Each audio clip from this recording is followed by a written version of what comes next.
नमस्कार, good news today देख रहे हैं आप। आपके साथ मैं हूं नवजोत रंधावा। शाम के 4 बज चुके हैं और वक्त है हमारे खास कार्यक्रम की अपनी बात। अब तक हमने देश के शहरों से लेकर कस्बों तक हम दो हमारे दो के नारे सुने हैं। हमें पता था कि छोटा परिवार सुखी परिवार होता है, लेकिन लगता यह है कि ऐसे नारों और स्लोगन्स का टाइम अब खत्म हो चुका है, क्योंकि अब देश में आबादी बढ़ाने की आवाजें दिन ब दिन मुखर होती जा रही हैं। आबादी को लेकर संघ प्रमुख मोहन भागवत ने एक बड़ा बयान दिया है।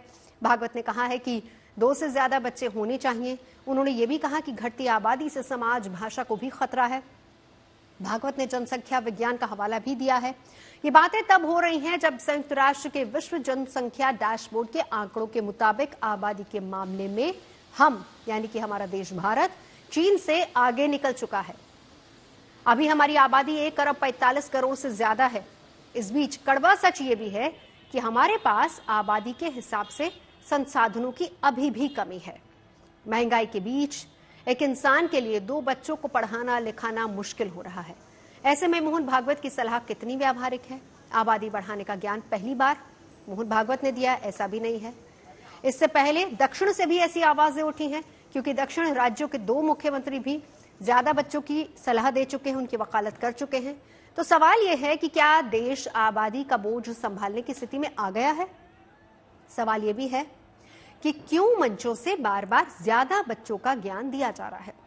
तो आज हम अपने खास मेहमानों से इसी मुद्दे पर विस्तार से बात करेंगे। साथ ही साथ हम आपको बताएंगे कि ज्यादा आबादी को लेकर सोच क्या है, लेकिन उससे पहले मोहन भागवत ने कहा क्या है, हम आपको वो सुनवाते हैं।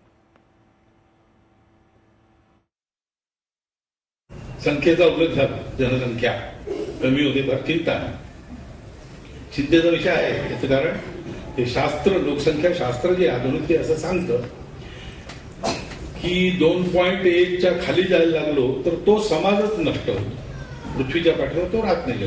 कोणी त्याला मारेल असं नाही, तो काही नसलं संकट तरी तो समाज नष्ट होतो, पुढे चालत नाही। अनेक भाषा अशा नष्ट झाल्या, अनेक समाज असे नष्ट झाले।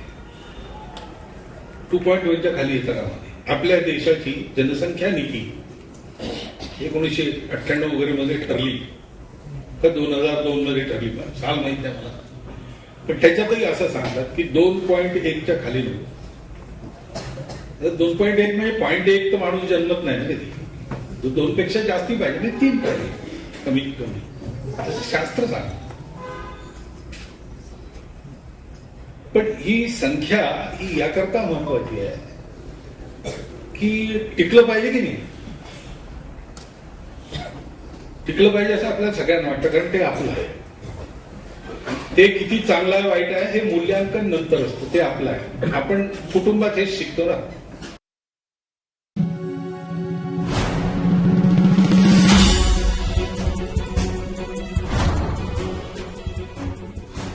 के दौर में, बेरोजगारी के शोर में और संसाधनों की कमी के दौर में ये मोहन भागवत के विचार हैं। उनका मानना है कि हम 2 हमारे 2 का दौर गुजर गया है, अब हम 2 हमारे 3 का समय आ गया है।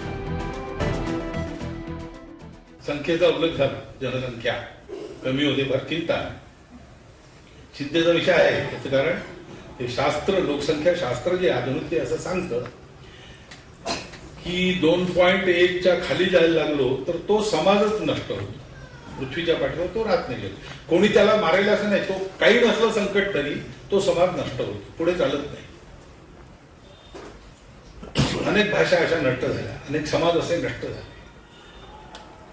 2.1च्या खाली येतं कामा आपल्या देशाची जनसंख्या नीती। आरएसएस चीफ मोहन भागवत का ये बयान ऐसे वक्त आया है जब देश की बढ़ती आबादी चिंता का सबब बनी हुई है। आम आदमी के लिए बमुश्किल 2 वक्त का खाना मुश्किल है। ऐसे में भागवत का परिवार में 2 से ज्यादा बच्चों की जरूरत पर जोर देने वाला बयान हर किसी को हैरान कर रहा है। और आरएसएस प्रमुख जो बोल रहे कि मतलब 2 या 3 बच्चे होने चाहिए, उससे पॉपुलेशन बढ़ेगी, लेकिन मेरा मानना ये है कि 2 बच्चे जो है इनफ होता है, कि मतलब इतने होंगे तो ठीक है पॉपुलेशन के लिए भी और इंडिया के आगे के फ्यूचर के लिए। इस स्टेटमेंट पे ये बोलना चाहता हूँ कि ये कोई जरूरी नहीं है कि इस चीज में कि 2 या 3 से ज्यादा हों तब पॉपुलेशन का बढ़ना जरूरी है। सोसाइटी में हर देश में विकसित देशों में ये जैसे चाइना हुआ, उसने खुद का वो किया है, केवल 2 बच्चे अच्छे हों, उसके ये रूल्स रेगुलेशन भी अच्छा होना चाहिए।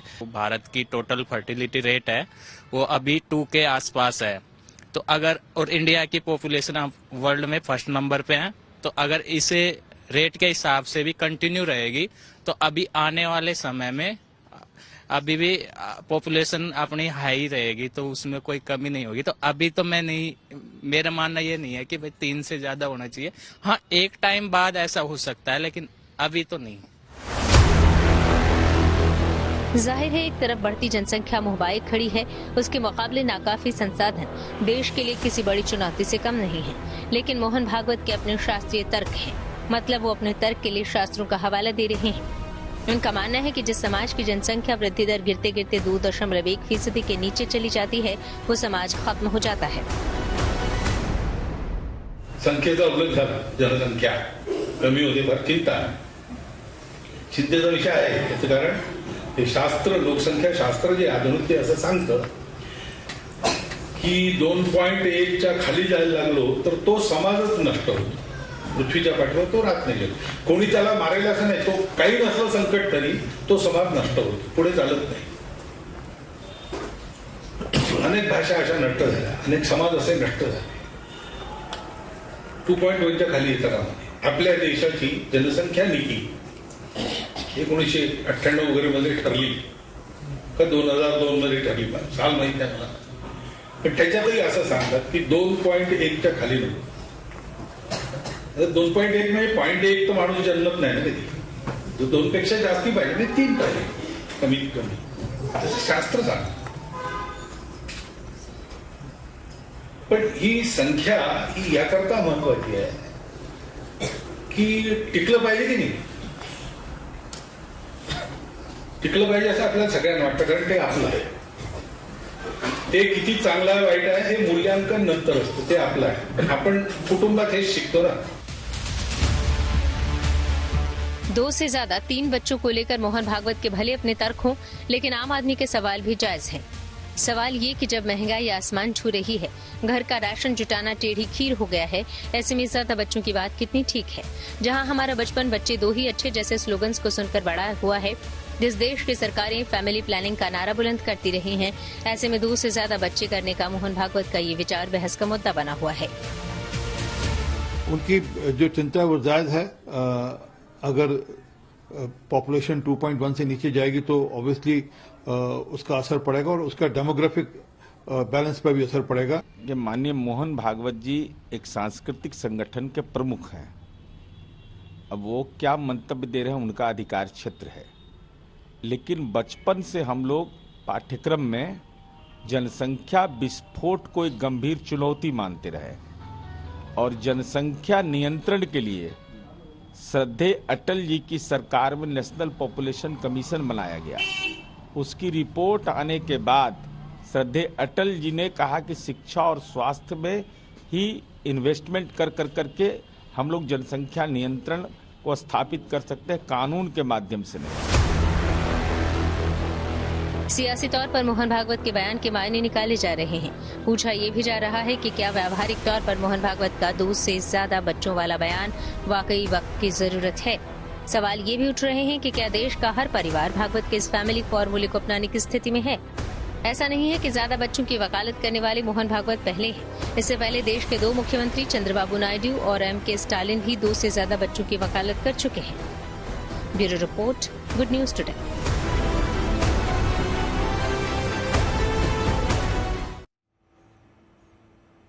तो मोहन भागवत से पहले M.K. स्टालिन और चंद्रबाबू नायडू दोनों इस बात की वकालत कर चुके हैं। दोनों ने अपनी अपनी बात उसको लेकर रखी थी। स्टालिन ने तो 16 बच्चे पैदा करने तक की बात कह दी थी।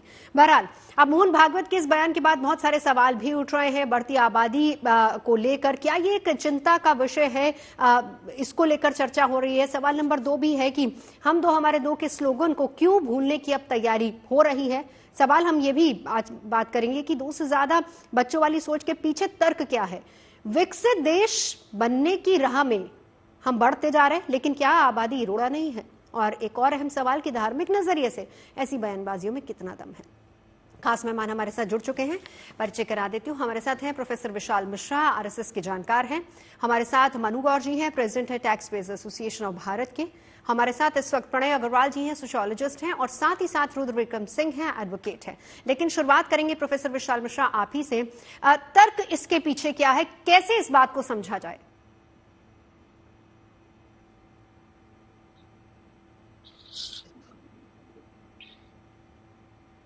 सर आपका ऑडियो म्यूट है, अनम्यूट कर लीजिए सर। अब आ रही है आवाज? जी जी बिल्कुल सुन पा रहे हैं। देखिए, जो परम पूजनीय संचालक जी ने जो बात कही है, वो उस बात को पूरी समग्रता में देखने की आवश्यकता है। और इसके साथ ही साथ मैं ये भी याद दिलाना चाहूंगा थोड़ा सा संज्ञान के लिए कि पिछले विजयादशमी के अवसर पर भी परम पूजनीय संचालक जी ने जनसंख्या को लेकर एक समग्र नीति बनाने की बात कही थी। दोनों बातों का आपसी सामंजस्य भी है और दोनों बातों में बहुत ही एक डिफरेंट अप्रोच है, मतलब किस किस मुद्दे पर क्या क्या उन्होंने कहा है। देखिए, है क्या उन्होंने जो कहा है, वो यही कहा कि जो परिवार का महत्व है, उस महत्व को उन्होंने इम्फेसाइज किया है। और ये बात उन्होंने कही है कि जो आधुनिक जनसंख्या शास्त्र है, और ये बात तमाम रिपोर्टों में भी आ चुकी है ग्लोबल लेवल पर भी, कि जब जो प्रजनन दर है, जो फर्टिलिटी रेट है, जनसंख्या वृद्धि का जो दर है, जब वो 2.1% से नीचे चला जाता है तो वो समाज अपने आप नष्ट हो जाता है। ये बात समाज के लिए भी सही है, बोली भाषा के लिए भी सही है। तो इस चीज को बहुत ही गहराई से समझने की आवश्यकता है। आज की डेट में यदि आप देखें तो अगर यही सिलसिला रहा तो आज की डेट में जो हिंदू आबादी है, जनसंख्या वृद्धि दर 1.9% है। 30 साल बाद 2050 तक आते आते लगभग ये घटकर 1.3 के आसपास होगा। इसके बहुत ही बड़े अपने आप में मायने हैं। पहला मायना यह है कि परिवार घटेगा, उसका वो अपने समापन की तरफ बढ़ेगा जी। और जो दूसरा एस्पेक्ट है वो ये है कि लेबर फोर्स, जो श्रमिक संख्या बल है, वो घटेगा। ठीक है। और हमारे आसपास जो चीजें होंगी, हाँ। हमारे बुजुर्ग ज्यादा होंगे। ठीक है।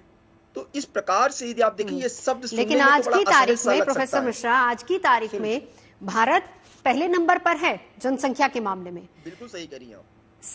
सर संक्षेप में, क्योंकि फिर बाकी पैनलिस्ट के पास जाएंगे, संक्षेप में ये बताइए, क्या हमारे पास इतने पर्याप्त संसाधन हैं कि 2 से ज्यादा बच्चों का पालन पोषण कर सके? क्योंकि एक आंकड़ा ये भी बताता है कि केवल एक बच्चे के लालन पालन के लिए 1 करोड़ से ज्यादा का पैसा लगता है। अप्रोक्सीमेट एक फिगर है। क्या एक आम इंसान, एक middle class, lower middle class, जहां पर महंगाई बहुत ज्यादा बढ़ रही है, क्या 2 से ज्यादा बच्चे हम पाल सकते हैं सही तरीके से? नहीं, मैंने आपसे क्या कहा कि इसको बहुत ही पूरे समग्रता से समझने की और देखने की आवश्यकता है। निसंदेह इसके लिए सरकार को तमाम आधारभूत ढांचों का भी विकास करना होगा। लेकिन जो मेन बात है, जो जब वर्कफोर्स घट जाएगा, जब युवा की संख्या घट जाएगी, तो बुजुर्गों का देश हो जाएगा। ठीक है, यानी बुजुर्गों का देश ना हो, युवाओं की संख्या ज्यादा हो, ये तर्क आपके पीछे, आप इसके पीछे दे रहे हैं। नहीं, सुन लीजिए, जनसंख्या असंतुलन की भी स्थिति बन सकती है। और फिर तब तमाम नई घटनाएं घट सकती हैं। हमने देखा है कि कैसे ईस्ट तिमोर बना, कैसे कोसोवो बना, कैसे दक्षिण सूडान बना, ये सब कैसे बने? ये सब जनसांख्यिकीय असंतुलन के परिणाम स्वरूप। अब एक बार रुद्र विक्रम सिंह, अब आपके पास आते हुए फिर उसके बाद जी बिल्कुल मनु जी से भी हम समझेंगे कि किस तरीके से, क्या वाकई पर्याप्त साधन है या नहीं है। समाजशास्त्री हमारे साथ है। लेकिन रुद्र विक्रम सिंह, आपके पास आते हुए किस तरीके से आप, अब मोहन भागवत देखिए, पहले जब स्टालिन ने या फिर नायडू ने ये बात कही थी, उस वक्त भी हमने इसको लेकर चर्चा की थी, तब भी आपने अपनी बात यहाँ रखी थी। लेकिन अब मोहन भागवत जी भी इसकी वकालत कर रहे हैं। और तर्क क्या है प्रोफेसर मिश्रा ने जो बताया है, क्या समझ में आता है सर? देखिए, सबसे पहली बात तो जब से मैंने परम पूजनीय मोहन भागवत जी का बयान सुना है, तो मुझे एक बात तो समझ में आती कि उन्होंने कई लोगों की दुकानें बंद कर दी। कई लोग जो दुकान जनसंख्या नियंत्रण के चला रहे थे, वो दुकानें मुझे लगता है कि, और वो बहुत सारे लोग भाजपा से संबंधित थे, बहुत सारे लोग संघ से संबंधित थे, उन लोगों की दुकानें बंद कर दी, क्योंकि अब वो क्योंकि सर्वे सर्वा मोहन भागवत जी ने ये बात बोली है, तो अब उनकी बात का सम्मान करना पड़ेगा। ये तो लाइटर नोट में मैंने बात की। अब दूसरी बात मैं आता हूं कि मोहन भागवत जी ने ये बात बोली क्यों। देखिए, मोहन भागवत जी ने ये बात एक किसी कम्युनिटी को संबोधित करते हुए बोली थी, और उनका जो कहने का मकसद मुझे जो समझ में आता है कि वो किसी एक ऐसे समाज की बात कर रहे हैं कि अगर जनसंख्या दर वहां कम हुई तो वो समाज विलीन हो जाएगा, कुछ ऐसी बात जो मुझे समझ में है। हालांकि उन्होंने मराठी में वो भाषण दिया, आपने भी जो सुनाया मुझे, वो मुझे जो उसको अगर हम पूरे समग्रता के साथ देखें तो ये समझ में आता है। लेकिन एक तीसरी बात भी मैं कहूंगा कि जब आप इतने बड़े पोजीशन पे बैठे हुए भागवत जी, और जब उनकी बातों को बहुत बार तोड़ मरोड़ कर भी परोसा जाता है, बहुत बार अगर इसको सीधे तौर पर भी हम देखें तो ये समझ में आता है कि वो ये कह रहे हैं कि जनसंख्या जो नियंत्रण की बात चल रही थी उसको अब नकार दिया जाना चाहिए। तो साथ साथ उन्हें सरकार को भी ये सलाह देना चाहिए, सरकार को निर्देशित मुझे तो लगता है करना चाहिए कि जो सबसे पहले, अगर मैं स्कूल की ही बात करूं, आज कोई भी, हम दिल्ली एनसीआर में बैठे हुए हैं, कोई भी अच्छे स्कूल की फीस, कोई भी बहुत अच्छा कमाने वाला पेरेंट्स 2 बच्चों से ज्यादा स्कूल का फीस अगर अफोर्ड कर पाए तो आप बताइए। तो साथ साथ अगर हम जनसंख्या जो की बात कर रहे हैं कि ये विषमता आ जाएगी और ये सब आ जाएगी, तो उसके पहले हमें अपने संसाधनों पर भी बात करना चाहिए, अपने हंगर इंडेक्स पे भी बात करनी चाहिए जो 125 देशों में 111वें नंबर पे आता है। पिछली बार भी जब आपने पिछली डिबेट का जिक्र किया तो मैंने तब भी बोला था कि जब हम कंपेयर करते हैं अन्य देशों के साथ तो हमें सिर्फ चाइना से कंपेयर करना चाहिए, क्योंकि हमारे और उस कंपेरिजन के बीच में, क्योंकि 100 करोड़ की आबादी वाले सिर्फ विश्व में 2 देश हैं, भारत और चाइना। उसके बाद जितने भी देश हैं वो सब 10 करोड़ के आसपास वाले आबादी वाले देश हैं, तो वो भी 5 से 10 देश कुल मिला के जिनकी आबादी 10 से 20 करोड़ है। बाकी सारे देशों की जनसंख्या 10 करोड़ से नीचे की है। तो जब हम कंपेयर करते हैं तो सिर्फ भारत और चाइना का कंपेयर होना चाहिए। और जब हम हंगर इंडेक्स की बात करते हैं, अन्य शिक्षा की बात करते हैं, सारे मानकों की जब हम बात करते हैं तो मुझे लगता है कि जब ये बात बोली जानी चाहिए तो सारे मानकों को देखते हुए, सारी चीजों को देखते हुए ये बात की जानी चाहिए। तो फिर उसके बाद यही सवाल उठता है। अब देखिए, चंद्रबाबू नायडू ने कहा था कि एक समय था जब 2 से ज्यादा बच्चे होने पर व्यक्ति पंचायत, नगरपालिका या सरकारी चुनाव के लिए अयोग्य हो जाता था। जल्दी ही नया कानून पेश किया जाएगा जहां 2 से ज्यादा बच्चे होने पर कोई भी चुनाव लड़ने के लिए योग्य होगा, जबकि 2 से कम बच्चे होने पर चुनाव लड़ने योग्य नहीं होगा। ये नायडू ने कही थी बात। एमके स्टालिन ने इससे 2 कदम आगे बढ़ के बात कह दी थी और कहा यह था कि कम बच्चे पैदा नहीं होने चाहिए, 16 बच्चों का लक्ष्य होना चाहिए। ये बात मनु जी, जब इस तरह से, और उसके बाद मोहन भागवत, देखिए 2 राज्यों के मुख्यमंत्री, उसके बाद संघ प्रमुख मोहन भागवत, जब इस तरह की चर्चाएं चलती है, हम ये नहीं कहते इसके पीछे क्या मंशा है, कोई पॉलिटिकल एम्बिशन भी दोनों का अपने आप में हो सकता है। मोहन भागवत जी ने जो बात कही उसका तर्क प्रोफेसर मिश्रा दे रहे हैं, लेकिन जब ऐसी बातें चलती हैं तो समाज में एक नई बहस शुरू हो जाती है कि क्या वाकई 2 से ज्यादा बच्चे हों या नहीं हो। उस पर भी जब हम अपने देश के संसाधनों को देखते हैं, उस पर भी जब हम उस लक्ष्य को लेकर आगे चल रहे हैं कि हमें विकसित भारत की तरफ कदम आगे बढ़ाना है, तो सर ये कितना प्रैक्टिकल हो जाता है? देखिए, सबसे पहली चीज जो 2 स्टेट्स के सीएम का स्टेटमेंट आए वो किस परिप्रेक्ष्य में थे, उसकी बैकग्राउंड क्या थी, वो पूरी तरह से एक पॉलिटिकल बैकग्राउंड का था। अभी डिलिमिटेशन कमीशन बनना है, परिसीमन होना है लोकसभाओं का, तो रिप्रेजेंटेशन किस स्टेट का कितना रह जाएगा, किसका कम होगा, ये आबादी के ऊपर एक डिपेंड करता है। तो ये प्योरली एक वोट बैंक पॉलिटिक्स थी। तो ये पहले भी जब परिसीमन हुआ था तब भी ये सारे इश्यूज निकल के आए थे, जिसमें फिर राज्यों में लोकसभा की सीटों को निर्धारित कर दिया गया था।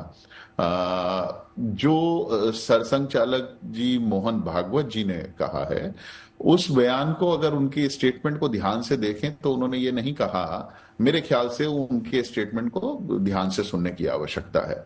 उन्होंने ये नहीं कहा कि सबको 3 बच्चे पैदा करने चाहिए, देश में सभी को 3 बच्चे पैदा करने चाहिए। उन्होंने एक उदाहरण दिया कि जिस भी समुदाय का फर्टिलिटी रेट 2.1 से कम होता है, वो धीरे धीरे उसकी जनसंख्या कम होती चली जाती है और वो लुप्त होने के कगार पे आ जाता है।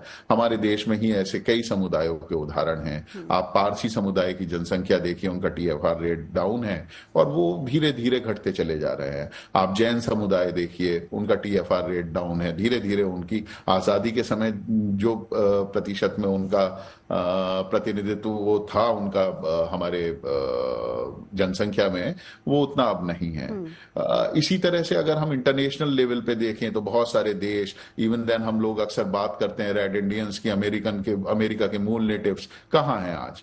तो ये उन्होंने इन जनरल एक थ्योरेटिकल बात उन्होंने कही है। हमारे देश में दुनिया का 2%, 2.4% हमारा भूभाग है, 4% हमारा वाटर रिजर्व हमारे पास है और उस पर 18% आबादी रहती है। यही कारण है कि हमारे देश में हर क्षेत्र में, चाहे शिक्षा का क्षेत्र हो, बेरोजगारी का हो, स्वास्थ्य का हो, किसी भी क्षेत्र में आप देखेंगे लंबी लंबी कतारें लगी हैं, क्योंकि सप्लाई और डिमांड मिसमैच्ड है हमारे देश में। अभी जो रुद्र विक्रम सिंह जी ने कहा कि कई लोगों की दुकानें बंद कर दी जनसंख्या नियंत्रण के विषय में बात करने वालों की, तो साहब मैं तो बस इतना ही कहूंगा कि इतिहास जो है वो याद दिलाता है भविष्य में कि कौन सही कह रहा था और कौन नहीं कह रहा था। आज हम देश के जिन्होंने आजादी दिलाई उनके नारे लगाते हैं और जिंदाबाद के, हम जैसे लोगों के, हमारी अगली जनरेशन मुर्दाबाद के नारे जरूर लगाएगी, ऐसा मेरा मानना है। चलिए हम इस डिबेट में नहीं जाते हैं। उन्होंने भी साथ ही लाइन कह दी थी, एक लाइटर नोट की बात हुई, लेकिन आगे भी उन्होंने बहुत सारी बातें कही है। सर, एक चीज, जो सवाल मैंने आपसे पूछा था उसका जवाब नहीं आया। क्या अगर इस तरह की चर्चाएं होती हैं तो क्या पैरेलली इस बात को लेकर सवाल नहीं होना चाहिए, सोच नहीं होनी चाहिए कि हमारे देश में क्या इतने संसाधन हैं कि एक आम आदमी, एक शख्स 2 बच्चों को ही अच्छे तरीके से पाल ले, उन्हें अच्छी शिक्षा दे दे, उन्हें अच्छी नौकरी मिल जाए? क्या इतने संसाधन हैं देश में?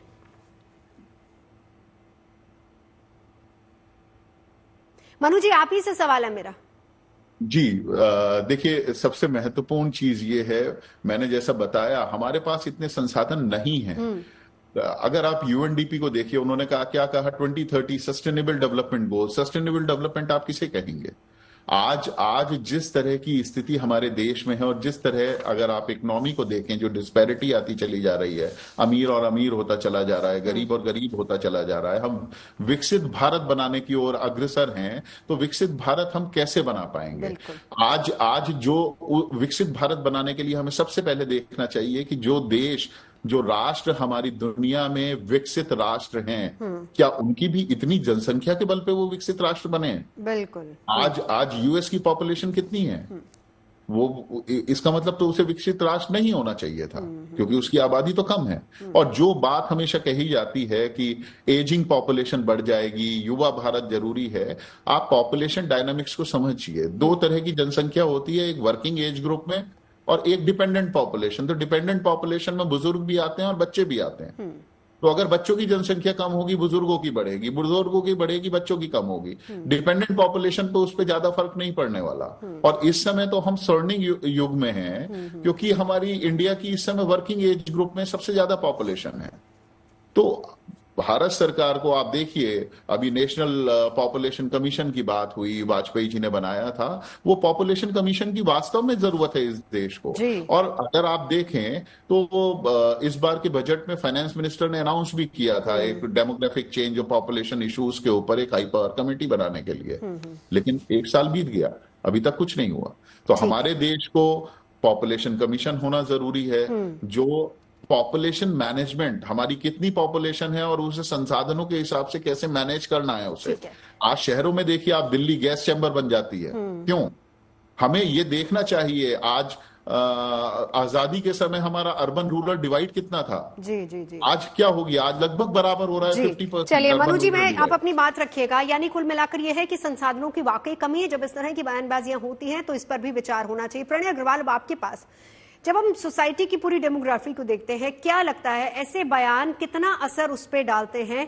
और बात वही आती है कि जब हम विकसित भारत के लक्ष्य को लेकर आगे चल रहे हैं, क्या ये उसमें रोड़ा नहीं अटकाते? नवजोत जी नमस्कार। मैं मोहन भागवत जी के बयान से बिल्कुल सहमत नहीं हूं। मैं उसका क्लियरली खंडन करता हूं उनके बयान का। और जैसे एक पिछले वक्ता कह रहे थे, ऐसा नहीं है कि मोहन भागवत जी ने पारसी या किसी ऐसे समुदाय को लेके कहा था, उन्होंने पूरे समाज के संदर्भ में कहा था। देखिए, जिस विषय में मैं रुचि रखता हूं यानी समाजशास्त्र, उसके संस्थापक एक फ्रेंच बुद्धिजीवी थे, अगस्त कॉम्टे। उन्होंने कहा था डेमोग्राफी इज डेस्टिनी, यानी जनसंख्या किसी समाज का भाग्य तय करती है, और जो भाग्य है वो हमारे हाथ में ही होता है। इसी तरह अब ये नहीं है कि पॉपुलेशन पॉलिसी को चेंज नहीं किया जा सकता, बिल्कुल किया जा सकता है। हाँ, इनफैक्ट अगर आप जैसे समाज की जरूरतें बदलती हैं, और ग्लोबली आप देखें फर्टिलिटी रेट 1950 से लेके अभी तक आधे से ज्यादा गिर गए। 1950 में 5 बच्चे होते थे दुनिया भर की अगर बात करें एक महिला के, आज के दिन 2.3 होते हैं। और भारत में ही अगर आप देखें तो 1992 से लेके अब तक 3.4 से गिरकर 2 की दर पे आ गया है जो फर्टिलिटी रेट है ना। तो बदलाव जरूर हो रहे हैं, परंतु ये समय नहीं है जो दिशा मोहन भागवत जी देना चाह रहे हैं समाज को, उसके लिए। चाहे जैसे सदर्न सीएम्स ने भी बात की थी, नायडू ने, स्टालिन ने, ग्लोबली आप देखो एलॉन मस्क है, उन्होंने पॉपुलेशन कोलैप्स की बात करी, उन्होंने खुद 12 बच्चे कर दिए। चाइना ने अपनी पॉलिसी बदल ली, परंतु मूल बात यह है कि तर्क होना चाहिए, कुतर्क नहीं होना चाहिए। हाँ, तो मोहन भागवत जी की जो बात है वो हो सकता है आज से 30 साल बाद हमें जरूरत पड़े, बट आज के या अगले 30 साल तक हमें वो करने की बिल्कुल आवश्यकता नहीं है। हमें जो आवश्यकता है कि जो हमारी एग्जिस्टिंग जनसंख्या है उसकी जरूरतों को अच्छे से हम पूरा कर पाए, चाहे वो हेल्थ इंफ्रास्ट्रक्चर है, चाहे वो जॉब्स, नौकरियां क्रिएशन है। कॉन्ट्रासेप्टिव यूजेज अभी भारत में पूरा नहीं हुआ है। भारत में आप मान के चलो करीब 24% जनसंख्या ओवरवेट है, ये भी प्रॉब्लम है हमारे यहाँ। तो पॉपुलेशन रिलेटेड बहुत सारे अलग कंसर्न्स हैं जो होने चाहिए, उनको उठाते तो बहुत अच्छा रहता। मोहन भागवत जी एक सीनियर वरिष्ठ नेता है समाज के। दूसरा, एक उन्होंने जो जनसंख्या शास्त्र को लेके बात कही थी कि दशंबर समथिंग तो बच्चे हो नहीं सकते, तो 3 होने चाहिए। मैं उनको और उनके सभी समर्थकों को ये बताना चाहूंगा, दर्शकों को भी बताना चाहूंगा कि जनसंख्या शास्त्र के हिसाब से 2.2, 2.3 भी फर्टिलिटी रेट हो सकता है। उदाहरण के रूप पे सिंपल सा मानिए, अगर 2 महिलाओं या 2 परिवारों के कुल 5 बच्चे हैं तो उनका मिला के जनसंख्या दर 2.5 हुआ। अगर एक परिवार में 2 है, एक में 3 है, तो इसका मतलब ये नहीं है कि हमें सीधा 3 को टारगेट करना चाहिए, है ना। और इससे सैकड़ों सामाजिक प्रॉब्लम्स अराइज होती हैं। चलिए उसी पर चर्चा करेंगे। प्रणय जी ने सीधी बात कही है, वो ये कि वो मोहन भागवत के तर्क से पूरी तरह से सहमत नहीं है। आपका इसको लेकर क्या विचार है प्रोफेसर मिश्रा? देखिए, मैंने शुरुआत में ही कहा कि जो परम पूजनीय सरसंघचालक जी ने कहा है, हाँ, या जो इसके पहले मुझे याद आ रहा है शायद 2022 की विजयादशमी पर जो उनका उद्बोधन होता है उसमें जो उन्होंने कहा था, उसको एक समग्रता से समझने की जरूरत है और देखने की आवश्यकता है। यह बात उन्होंने ये बात बिल्कुल सही है कि जनसंख्या बढ़ेगी तो आधारभूत ढांचे की आवश्यकता होगी, तमाम ऐसी आवश्यकताएं होंगी जिनको और मजबूत करना होगा, समाज को संगठित रहना होगा, तभी एक सशक्त राष्ट्र के रूप में भारत आगे बढ़ेगा। ये सारी बातें बिल्कुल सही हैं, इसमें कहीं भी किसी को किसी प्रकार का कोई संदेह तो हो ही नहीं सकता। लेकिन जो बात उन्होंने कही है, मैं फिर पुनः जो है दोहरा रहा हूँ, उसको समग्रता से इस परिप्रेक्ष्य में समझने की आवश्यकता है कि जो स्थितियां बन रही हैं वर्तमान में, जिस तरीके से जो जनसंख्या वृद्धि की दर में, ठीक है एक समय था कि बढ़ रहा था, फिर क्या हुआ कि घटना शुरू हुआ, लेकिन घटते घटते स्थिति ये बन गई है कि जो एक न्यूनतम मानक दर है उस स्तर से नीचे पर आ गया है, विशेषकर हिंदू समाज की स्थिति। ठीक है, 1.9%। मैंने आपसे क्या कहा जी, बिल्कुल प्रोफेसर मिश्रा, यहाँ पर आपने जो बात हिंदू समाज की कही, अब एक रिएक्शन बस रुद्र विक्रम सिंह से। नहीं, मैं कंप्लीट करूं। आप कीजिएगा कंप्लीट। धर्म के नजरिए से जो ये बात हो रही है, क्योंकि यही बात प्रोफेसर मिश्रा हम कर रहे थे पहले, कितना दम नजर आता है, क्योंकि जब वो एक समाज की बात करते हैं, कहीं ना कहीं दबे शब्दों में एक पर्टिकुलर समाज की बात हो रही है। नहीं, मैं अपनी बात पूरी करूं। सर, मैं 1 मिनट आती हूँ, एक रिएक्शन रुद्र विक्रम सिंह से। देखिए, जो जनसंख्या की विषमता है उस पर जरूर बात की जानी चाहिए, बिल्कुल ये समय की मांग भी है। लेकिन मैं किसी धर्म की बात नहीं करूंगा। मुझे लगता है कि मोहन भागवत जी ने भी जब बात की होगी तो शायद वो किसी समुदाय के बारे में बात कर रहे थे। जैसे मैं अगर आदिवासी समुदाय की बात करूं या अन्य ऐसे बहुत सारे समुदायों की बात करूं जो विलुप्त हो गए हैं समय दर समय। अगर आप नॉर्थ ईस्ट स्टेट में जाइए, बहुत सारे ऐसे समुदाय हैं जो समय दर समय, क्योंकि जनसंख्या उनकी नहीं बढ़ी या फिर वो जो जनसंख्या रेट जो और बहुत सारे लोग यहाँ पे बता रहे हैं, उनकी वो हो सकता है वो भी एक वजह रही हो और उसी की वजह से उनकी जनसंख्या विलुप्त हो गई। और यानी कि हमें समुदाय विशेष के चश्मे से उसको देखना चाहिए, धर्म के चश्मे से उसको नहीं देखना चाहिए। मोहन भागवत ये कहना चाह रहे। रुद्र विक्रम सिंह, क्या ये सही है? मुझे लगता है कि धर्म के चश्मे से अगर हम देखेंगे तो मुझे ये लगता है कि ये ठीक बात नहीं होगी। आप धर्म के चश्मे से अगर आपको देखना है तो आप शिक्षा के चश्मे से देखिए। शिक्षित करें, मैं संसाधनों के चश्मे से हम कह दे तो ज्यादा बेटर है, क्योंकि मेडिकल, शिक्षा, पर्यावरण। जी प्रोफेसर मिश्रा, अपनी बात पूरी कीजिए।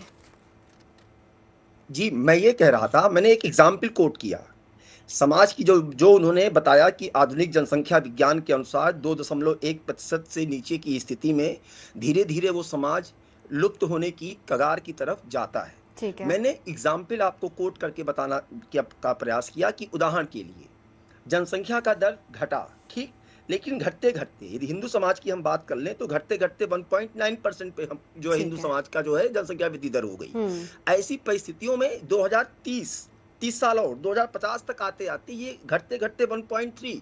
तो जरा सोचिए कि क्या असंतुलन, और जब वही किसी और के जो है बढ़ता रहेगा तो असंतुलन की भी स्थिति बनेगी और जो है समाज लुप्त की तरफ अग्रसर होगा। एक बात। दूसरी बात, मैंने आपको ये बताने का प्रयास किया कि जो पिछले संबोधन में भी उन्होंने ये बात विजयादशमी में बताई कि जब तमाम तरीके से मतांतरण से जो है घुसपैठ से तमाम तरीके से जब जनसांख्यिकीय असंतुलन की स्थिति बनती है, वो भी एक जो है तो सर बात असंतुलन की वो कहना चाह रहे हैं या फिर 3 बच्चों की, उसी पर हम बात करेंगे। रुद्र जी, अपनी बात रखिए। देखिए, मैं धर्म के नजरिए से बात क्यों नहीं मानता और क्यों नहीं कहता हूं। आप गांव में चले जाइए, आज भी गांव की स्थिति आप जाके देख लीजिए। बहुत सारे हिंदू धर्म के जो बहुत सारे जातियों के लोग हैं, उनके आज भी 5-5, 6-6, 8-8, 10 बच्चे हैं, अभी भी उनके बच्चे हैं। और ये बहुत ही प्रैक्टिकल बात है, मैं कोई ऐसा हाइपोथेटिकल बात नहीं कर रहा हूं।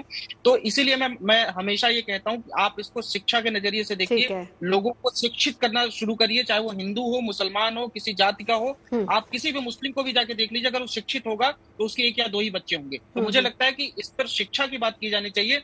100% जिस दिन इस देश में शिक्षा की दर हो गई, उस दिन आपको ये कहने की जरूरत नहीं पड़ेगी आपको 2 बच्चे पैदा करिए, 4 पैदा करिए। अपने आप लोग समझ लेंगे कि आप हमें 4 पैदा करने की जरूरत है, हमें 2 पैदा करने की जरूरत है। जैसे यहाँ अन्य लोग बता रहे हैं कि अब रेट इतना हो गया है तो आगे 20 साल बाद हमको 3 बच्चे करने की जरूरत पड़ेगी, 50 साल बाद 4 बच्चे पैदा करने की जरूरत पड़ेगी। तो वो अपने आप लोग शिक्षित होकर समझ लेंगे इस बात को, और ये बात किसी को जाके हमें कान में कहने की या फिर उनके घर में घुस के कहने की जरूरत, उनके बेडरूम में घुस के कहने की जरूरत नहीं पड़ेगी। बिल्कुल रुद्र जी, कितने बच्चे पैदा करिए, कितने बच्चे पैदा करिए। ठीक है। मनु जी अब आपके पास आते हुए, ये बहुत अच्छी बात है। देखिए, आप शिक्षित कीजिए, शिक्षा का प्रचार प्रसार, हालांकि इसकी वकालत भी तमाम लोग करते आए हैं, लेकिन यहाँ पर बड़ा सवाल ये है कि अगर हमारा समाज शिक्षित होगा तो शायद किसी को ये बात कहने की जरूरत नहीं पड़ेगी, क्योंकि आबादी बढ़ाने की बात तो कह दी जाती है। कहीं ना कहीं आप माने ना माने, जो लोग फॉलोअर्स होते हैं वो जरूर उस पर सोचते हैं, बात करते हैं, और इसीलिए यह चर्चा भी हम कर रहे हैं।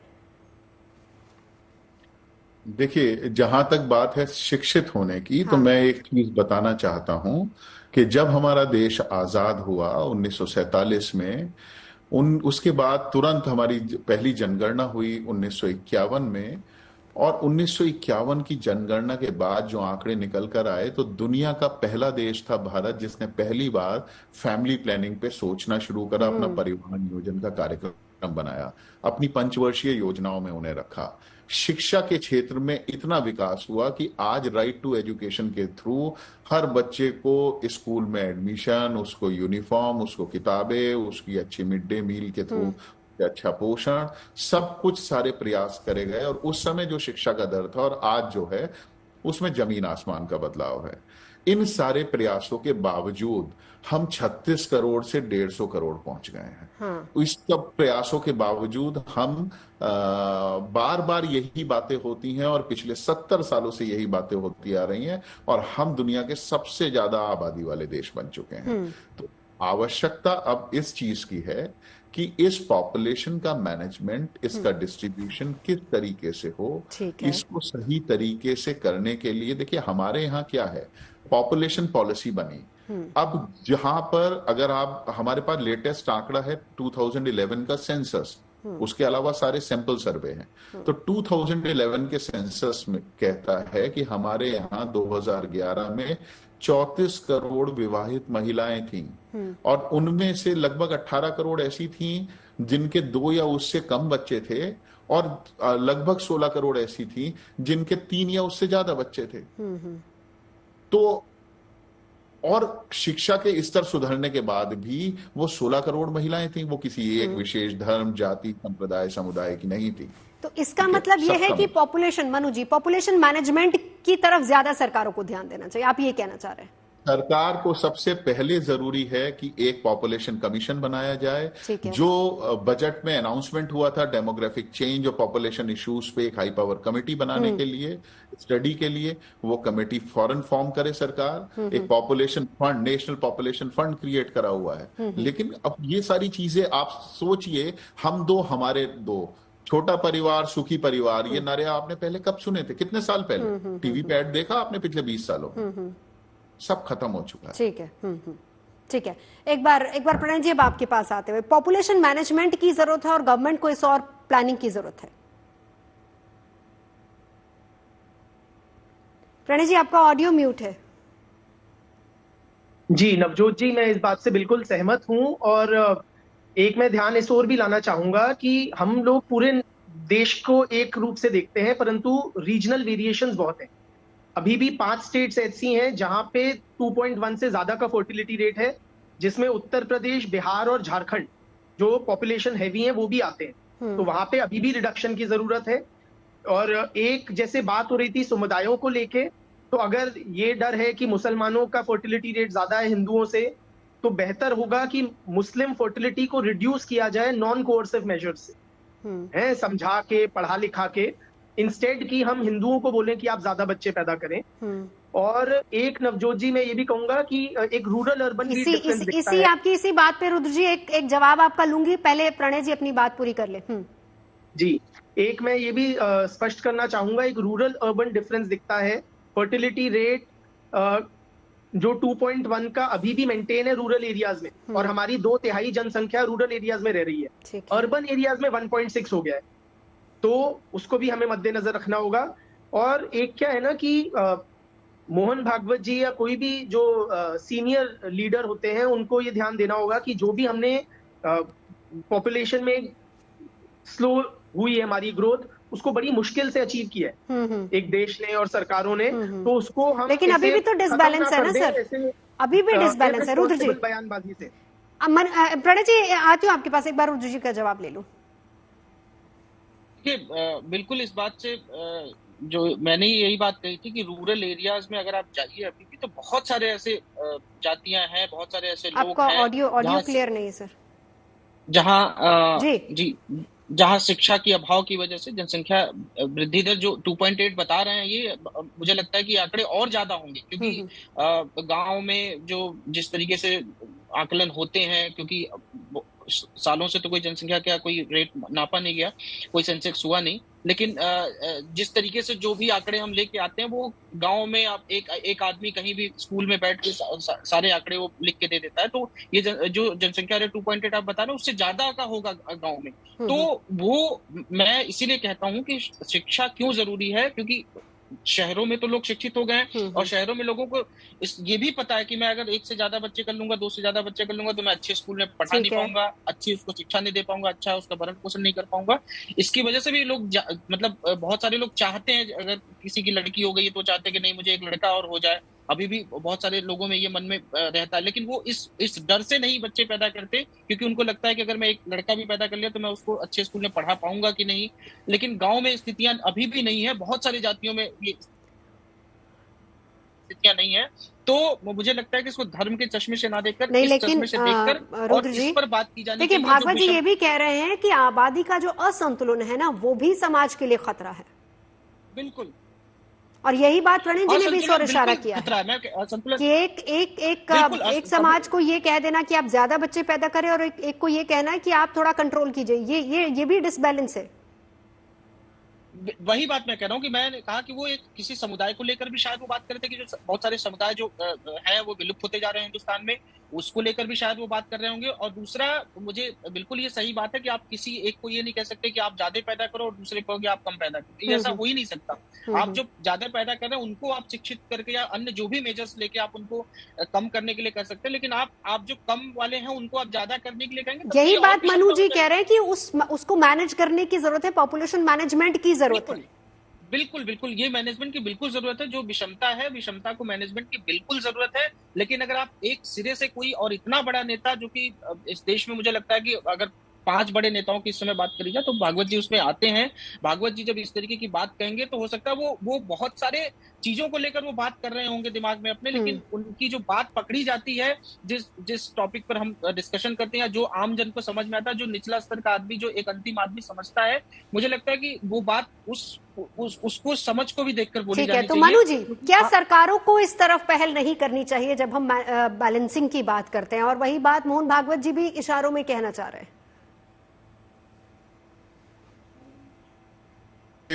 सबसे अहम चीज है कि हमें एक इफेक्टिव पॉपुलेशन पॉलिसी बनानी चाहिए। विषमता हमारे यहाँ ऐसी है कि जो टैक्स पेयर्स हैं, इनकम टैक्स पेयर्स, उनके इनकम टैक्स रिटर्न में 2 बच्चों की एजुकेशन फी में, ट्यूशन फी में रिलैक्सेशन रिबेट मिलती है, तीसरे बच्चे के लिए नहीं मिलती। ठीक है, अगर उनकी हॉस्टल की फीस, अगर आप देखें तो जिस समुदाय, अगर आप इलेक्शन लोकल बॉडीज में, बहुत सारे स्टेट्स ऐसे हैं जहां पे लोकल बॉडी में इलेक्शन लड़ने के लिए 2 बच्चों का नॉर्म है। बहुत सारे स्टेट्स ऐसे हैं जहां पर 2 बच्चों का नॉर्म है फॉर गवर्नमेंट एम्प्लॉइज, 2 से ज्यादा बच्चे नहीं कर सकते। तो उन्हें, अगर वो 2 बच्चों तक सीमित रहते हैं तो उन्हें एक इंक्रीमेंट एक्स्ट्रा मिलता है, प्रमोशन मिलता है। तो आप ये नियम किन के लिए बना रहे हैं? जो ऑलरेडी 2 या 2 से कम बच्चे पैदा कर रहे हैं, जहां पर बच्चे ज्यादा हैं, जिस जगह पे बच्चे ज्यादा हो रहे हैं, पॉपुलेशन पॉलिसी उस जगह के लिए बनानी चाहिए। ठीक है, कि उनको कैसे मुख्यधारा से जोड़ें, उनकी गरीबी को कैसे दूर करेंगे। जब इस देश का फैमिली साइज, आप सोचिए, हम अपना फैमिली साइज अपनी पॉकेट के हिसाब से निर्धारित करते हैं। अभी रुद्र विक्रम सिंह जी ने कहा कि हम अपना बजट देखते हैं कि भाई हम एक बच्चे को पढ़ा पाएंगे, अच्छी शिक्षा दे पाएंगे या नहीं दे पाएंगे। तो जब हम अपना फैमिली साइज अपनी पॉकेट के हिसाब से डिसाइड करते हैं, तो इस देश का फैमिली साइज इस देश की पॉकेट के हिसाब से डिसाइड क्यों नहीं होना चाहिए? तो इसके लिए जरूरी है सभी सरकारों को मिलकर, एक भारत सरकार को जो उन्होंने अनाउंस किया था, मेरा निवेदन है कि वो शीघ्र अतिशीघ्र अविलंब इस पर कार्रवाई करे, एक कमेटी बनाए जो कि इसकी प्रॉपर स्टडी करके एक रिपोर्ट दे सके, जिसके बाद इस देश के लिए एक इफेक्टिव प्रॉपर पॉपुलेशन पॉलिसी बनाई जा सके। ठीक है, क्या पॉपुलेशन पॉलिसी की जरूरत है? विशाल जी, एक आखिरी कमेंट आपसे, प्रोफेसर विशाल मिश्रा। जी बिल्कुल हो सकता है। और ये मैंने भी शुरुआत के जो है अपनी बात में ये बात कही कि पिछले विजयादशमी के पर्व पर परम पूज्य संचालक जी ने यह भी बात कही थी कि समग्रता से जनसंख्या नीति को देखने और बनाने की आवश्यकता है, समग्रता से।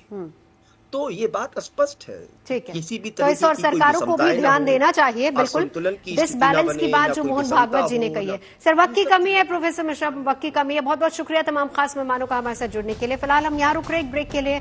आप देखते रहिए गुड न्यूज टुडे।